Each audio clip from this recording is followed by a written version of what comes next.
Tersulut emosi gara-gara hal sepele, Chandrika Chika lakukan penganiayaan dan diseret ke polisi.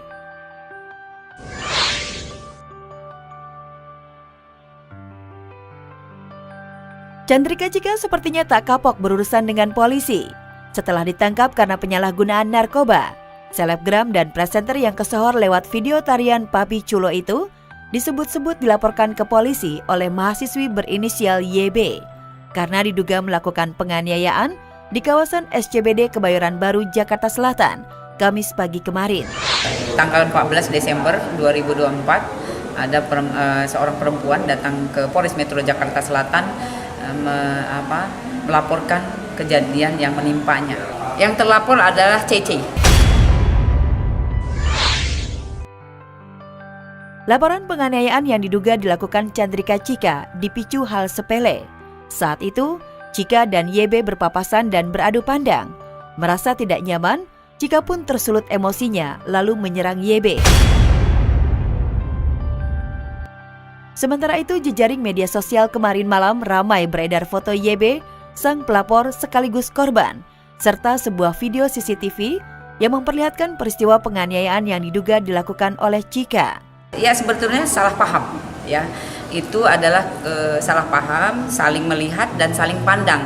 Kemudian setelah itu perempuan tersebut tidak menerima dipandangi atau dilihat oleh seseorang, yaitu korban. Lanjut terjadilah perlakuan yang tidak baik. Apa itu Andi? Ya, perlakuan tidak baik fisik, ya. Dia menyerang korban dengan tangan kosong. Jam 4.30 kurang lebih, ya. Kita dalami, sudah dipisum. Untuk sementara ini sudah dipisum. Pisumnya belum keluar. Tersulutnya emosi Chandrika Chika hingga melakukan penganiayaan terhadap YB pada Kamis dini hari menuai spekulasi dari warganet. Ada yang menduga saat itu sang selebgram dan presenter berusia 21 tahun habis pulang dugem di tempat hiburan malam dan dalam pengaruh minuman keras.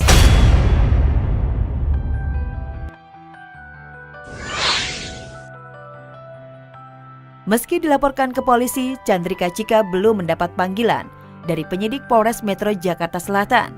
Polisi sedang mengumpulkan bukti-bukti serta saksi untuk menjerat Chika. Ya, nanti kita update siapa-siapa saja yang nanti dipanggil sebagai saksi, kemudian juga barang-barang bukti apa saja yang lagi dikumpulkan oleh penyidik. Di penyidik juga sudah mempersiapkan untuk mencari saksi-saksi, kemudian barang bukti yang ada di lokasi kejadian.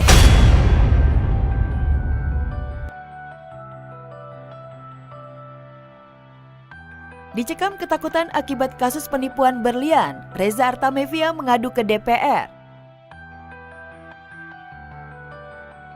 Buntut kasus dugaan penipuan berlian, penyanyi Reza Artamevia didampingi pengacaranya Ratna Dewi mengadu dan mencari perlindungan ke DPR RI. Di ruang rapat Komisi 3, ibu kandung Alia Mas Said itu belak-belakan mengadu ketar-ketir. Pasalnya, orang yang ia hadapi bukan orang sembarangan. Nah, jujur aja kami tuh khawatir banget. Kami khawatir banget karena kami ini kan orang kecil lah gitu ya. Kami orang kecil, sementara lawan kami ini orang yang luar biasa gitu, yang punya kemampuan dan power gitu. Ya, ketakutan pelantun lagu Berharap Tak Berpisah itu cukup beralasan.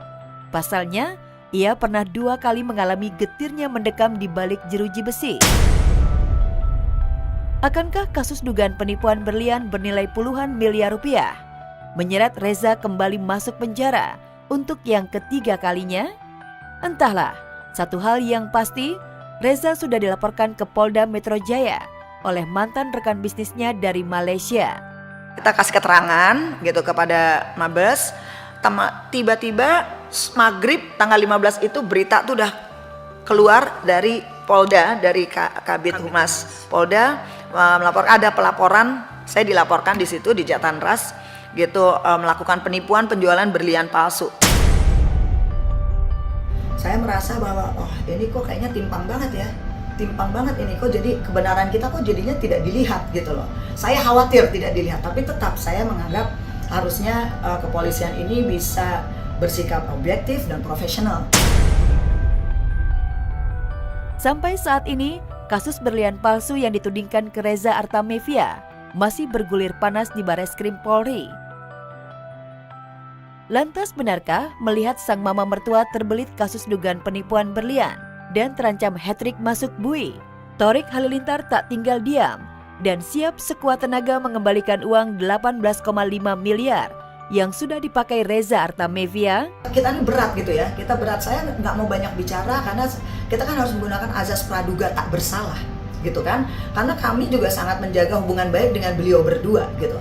Kita juga masih berprasangka baik gitu, supaya kita menelusuri bagaimana berlian-berlian kita yang asli ini kok bisa jadi berubah tidak asli gitu loh.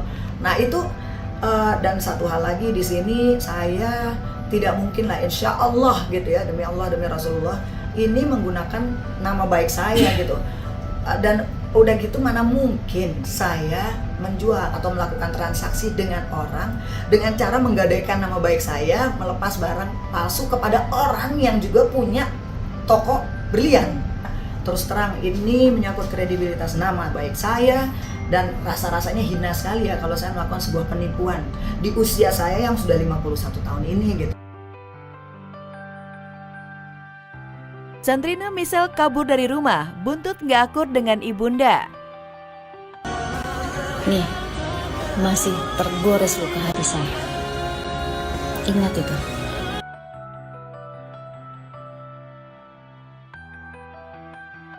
Konflik ibu dan anak antara Sandrina dan ibundanya Purwanti benar-benar sedang di ujung pertikaian membara. Untuk kesekian kalinya Sandrina kembali kabur dari rumah. Bahkan melalui media sosialnya, ibunda Sandrina menumpahkan semua amarahnya pada anaknya sendiri. Ia mengungkit jerih payahnya lalu meminta agar anaknya itu tak menginjakan kaki ke rumah. Kangen ya, memang saya sudah lama, saya sudah tidak kalau bisa nggak perlu lagi datang ke rumah ini, nggak perlu ya datang lagi ke sini, nggak usah injakan kaki ke rumah ini lagi, tidak perlu.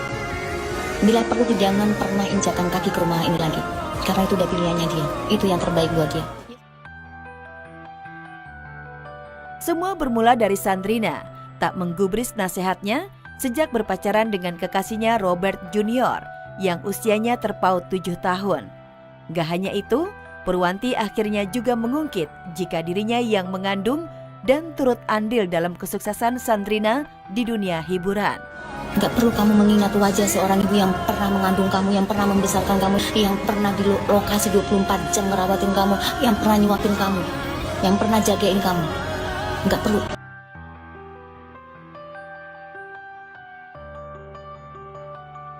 Reaksi Sandrina justru tak terduga. Karena di saat bersamaan, sang ibunda justru merestui hubungan Aliando Syarif dan adiknya Rizal. Padahal mereka terpaut 13 tahun dan kelewat mesra.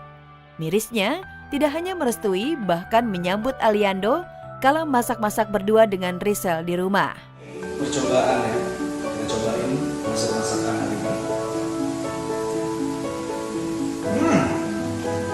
Enak.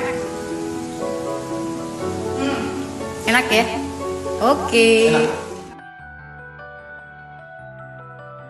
Meski sempat bikin heboh, nampak Aliando dan Rizal cuek dengan komentar netizen terhadap jarak usia mereka. Kini justru Aliando makin menunjukkan sikap seriusnya pada Rizal dan jadi makin bucin. Ya saya suka bilangin sama dia, kalian harus nge-gym bareng Chef. Kapan nikah? Ntar anaknya lucu. Ya, ntar gue les pelawak ntar. Ntar ada anaknya, ada Arab, ada. Ada bule. Pengakuan seorang ibu yang turut berjasa mungkin benar adanya. Namun menelusuri dalam sebuah podcast baru-baru ini, terungkap Sandrina kehilangan masa kecilnya setelah ia sibuk dengan aktivitasnya di dunia sinetron. Baru-baru ini sebenarnya gak pengen juga sih jadi artis, tapi habis itu pas udah umur sekarang, I realize aku lebih enjoy, terus aku juga suka gitu.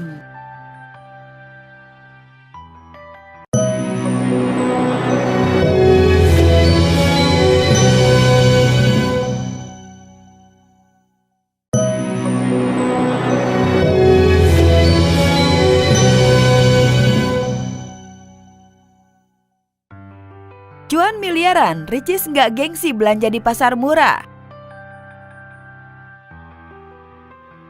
Usai bikin heboh saat mendadak mengunjungi pasar Tanah Abang beberapa waktu lalu, kembali ibunda dari Moana ini sidak di sebuah pasar murah di kawasan Senen, Jakarta Pusat. Ria Ricis pun nampak antusias dan gak menyiapkan waktu untuk langsung memborong baju buat Moana. Lumayan guys, 100.000 3 potong. Abang yang jual mana? Ini berapaan?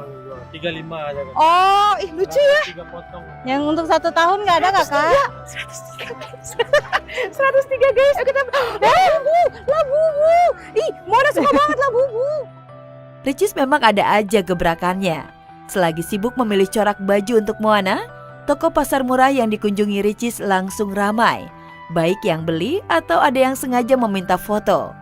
Namun Ricis pun dengan ramah melayani satu persatu permintaan bersuah foto, sembari membayar baju yang sudah ia pilih. Duh, pasti Moana girang banget deh. Mau bayarin? Iya bapak mau bayarin. Oh, kira mau bayarin. Cakep. Udah berapa? Boleh. Ini 340. Totalnya berapa berarti ini sama itu? 650. 650 ya? 1, 2, 3, 4, 5, 6, 7. Aku lebihin 50 ya. Nggak usah diambil kembalinya. Ya, boleh. Aksi Ricis ini mengundang komentar berupa pujian dari netizen karena bisa membantu pedagang kecil. Ngomongin bantuan pedagang, saat berkunjung ke pembangunan rumah barunya, Ricis tiba-tiba datangkan pedagang gerobak makanan dan memborongnya untuk para pekerjanya. Jal, Bang Ijal jualan apa? Siomay Batagor, siap. Udah kita booking 1 gerobak full untuk hari ini. Kita sekarang udah borong semua jajanan untuk mendukung pedagang-pedagang. Ini rencananya kita beli mau untuk tukang-tukang aku yang ada ngerjain di rumah Cilandak. Ayo Bu, pindahin Bu. Nah ini dia nih. Gue tunjukin rumah belum jadi, belum siap huni.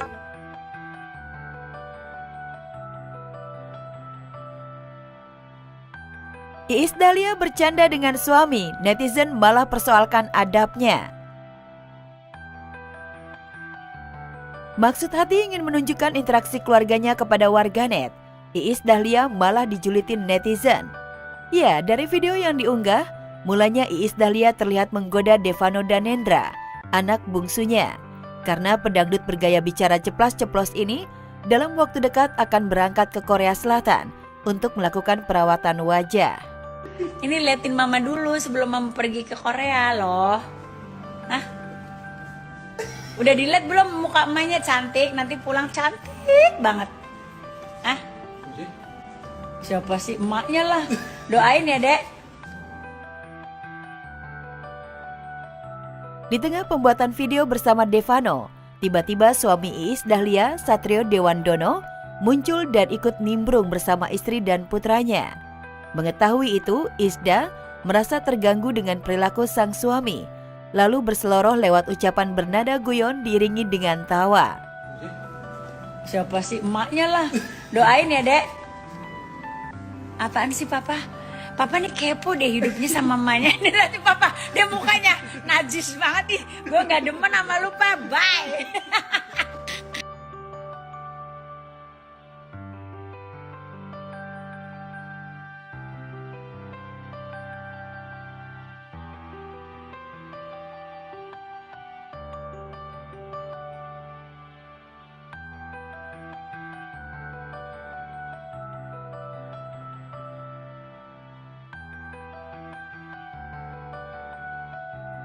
Meski suasana bercanda, namun pilihan kata yang dilontarkan Isda kepada Satrio Dewandono suaminya dinilai netizen tidak pantas. Interaksi dan ucapan Iis Dahlia beserta keluarga sering kali mendapat sorotan netizen. Meski demikian, pedangdut senior ini memilih tidak ambil pusing.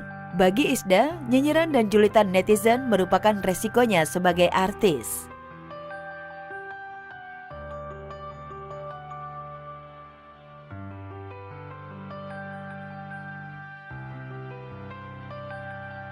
Andin dan Karen sengit rebut juara KDI 2024.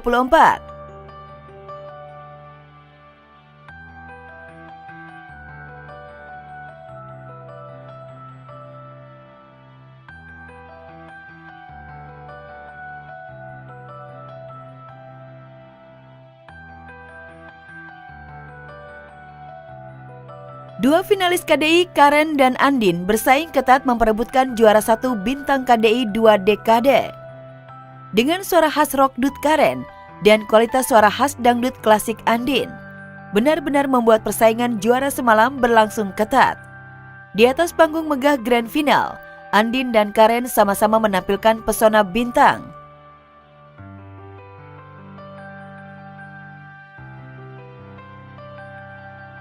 Aroma persaingan dua finalis KDI makin malam makin panas. Dua finalis KDI beda pulau itu tampil memukau membawakan lagu andalan masing-masing hingga membuat juri bintang standing applause.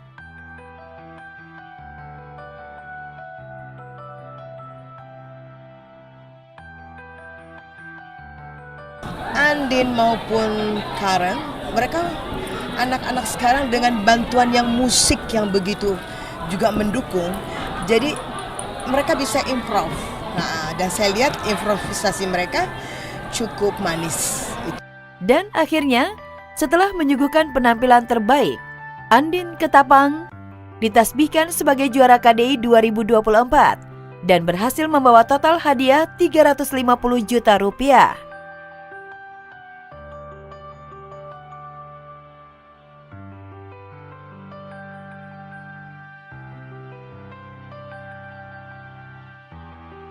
Tuh niatnya setelah ini pengen pulang dulu ke kampung, mengucapkan terima kasih kepada semua pendukung-pendukung Andin.